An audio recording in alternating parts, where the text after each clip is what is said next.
I refuse to participate in what they're telling us. I refuse to participate in the economy. We're our own economy. Shut everything off, and we cruised right through it. When COVID came in, we knew immediately we had to help our clients, and we did. The industry in the service industry, the plumber, HVAC, electric industry, was down 27%, they said. And our clients, the smallest one was up 100%. And people go, how was that? Well, look, we had to help them navigate fear, right? That's what most people are trying to navigate, and they don't know how to navigate. They're fearing a future that didn't happen. And we just said, look, let's buckle down and let's start to look. Let's focus on our team. What do we want them to think? Because if you let your team controlled by the media, you're done. It's the same thing in 2008. I had my service company. I mean, those listening, you remember 2008? I said it was the closest thing to the Great Depression. Now, I never had a down year, never had a flat year. The minimum we added was an extra million. There's one phrase we said in 2008, and you guys could apply it today, was this. I went in front, I probably had 125 employees at the time.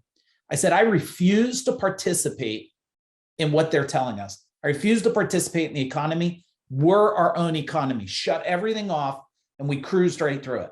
Now, some people, you're going to need that maybe today for some of you, and some of you might need that in the future. 100%, dude. 100%. What you talk about, you find more of. Yeah. So you have to do when you want to know why people are struggling is listen to them.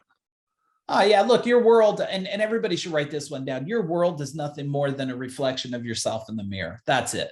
Right? If you look at yourself in the mirror, everything you have, people go, no, you don't know me. I was broke and I'm sick and this and that. I get there's some weird things that happen to all of us. I swear the world's constantly trying to bring you back to homeostasis, right? Like how many things, I'm sure you can relate. Like I guarantee you, along with me, had a lot of great things happen the last couple months. I bet you had some shit happen that you didn't want to happen too. And it brings you back into a reality of neutral where you go, okay, what am I going to create next? And then you just got to navigate that next water of things that's happening, you know? 100%. I teach a leadership program and I talk about the 4 A's: acknowledge, accept, act towards what you want. And then as you gain momentum, attack it. Take time out of the equation, right? And try to get time and money to flip and start working for you. Look, I've interviewed lots of people that have disease. They started broke. They became broke multiple times. They had kids die, commit suicide, the most horrible things, right? That you can experience. And yet they exemplified resilience and determination on the other side of that. Although those moments were significant and impactful, they didn't pull them off of target. And maybe, if anything, they propelled them to the next level of success. Especially with your martial arts background. I've had martial arts experiences, not for the last 25 years, but that's how I stayed healthy all through high school and up into my mid to late 20s.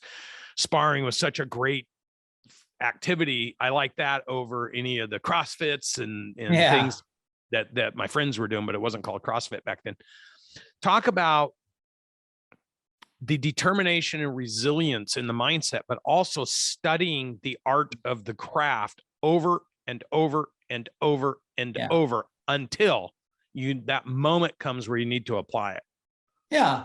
Well, I mean, martial arts is a great metaphor for that, right? If you asked me what's the number one thing you did in life that you believe helped you get to success, I would say martial arts. I mean, it helps with focus and discipline, repetition.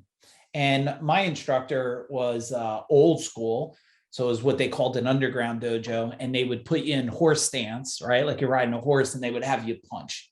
And you would just punch and punch. And he said, all the magic happens at the point that you could break past your point of wanting to quit. That's when all the magic happens. And I mean, you would punch to you feel like you're bleeding to death. You feel like you're sweating that. And then what happens? Your legs want to buckle. Oh, yeah. And I think today people are sabotaging themselves. Like, look, at the point you think gas is too much. I was sharing this. My daughter and I, we just flew back from San Diego, which was really cool. We got daddy-daughter tattoos in San Diego. That's awesome, dude. Awesome. She's 20, my daughter Caitlin, and we zip lined over the San Diego has this safari out there, and we zip lined over top of like gazelles and shit. It was really, really cool. And she looked at the price of gas. She said, look at that. It was like $6.70 or something a gallon. I said, you know who's not worried about the price of gas? She said, who? I said, the people that don't have a money problem don't focus on the price of gas. They look at it and they say, well, hang on a second. How can I get gas for free? Maybe they could go and help the gas station, or maybe there's marketing there. Like there's always an angle to make it irrelevant, the cost of gas. Like nobody wealthy is complaining about the price of gas. What they're doing is strategizing to make it not even a conversation in their mind, right? That's what they're doing. When you look at breaking through these boundaries, the boundary you're breaking through is always all the training that your dad gave you, your mom gave you, right? Only take one piece of candy. Yeah, the schools, the churches. You feel bad, right? And what happens is the world's living with guilt, shame, trauma, right? That's why I entered the world. I was like, hang on a second. If you look at a life wheel, right? There's spiritual in there, relationship and health and career. Everyone dives so much into the career. But here's the reality. When you're fighting with your wife or your partner, you don't give a shit about your business. You don't. If you have a health problem, you don't care about your business. What I found out was, you know what? Let's optimize the 9/10 and you'll grow a business at the speed of light, because your brain will be so clear, so focused. But so many people, Brandon, they don't do that. They're so into the business. And then everybody's so jacked up by these thoughts of like, everything is gospel, like, the 4-hour work week, like you should only people, you haven't met your trainers. Oh, I only work 2 hours a week. I said, okay, that's fabulous. I feel bad for you. You hate what you do so much. You would only do 2 hours of work. We should get rid of that shit. We should get rid of it because you hate it that much. I said, how about doing something like, I don't understand the difference. My wife and I talk about it. And I've been with my wife since I'm 15 years old, my beautiful wife, Jennifer. Like we talk of like, Sunday is no different than Monday or Tuesday to us. We don't prescribe to this Monday sucks, Wednesday's hump day. Thank God it's Friday. Try to process your life on the weekend and go back to it. It's like, if I'm doing one of these, I'll do this podcast Sunday night at 8 p.m.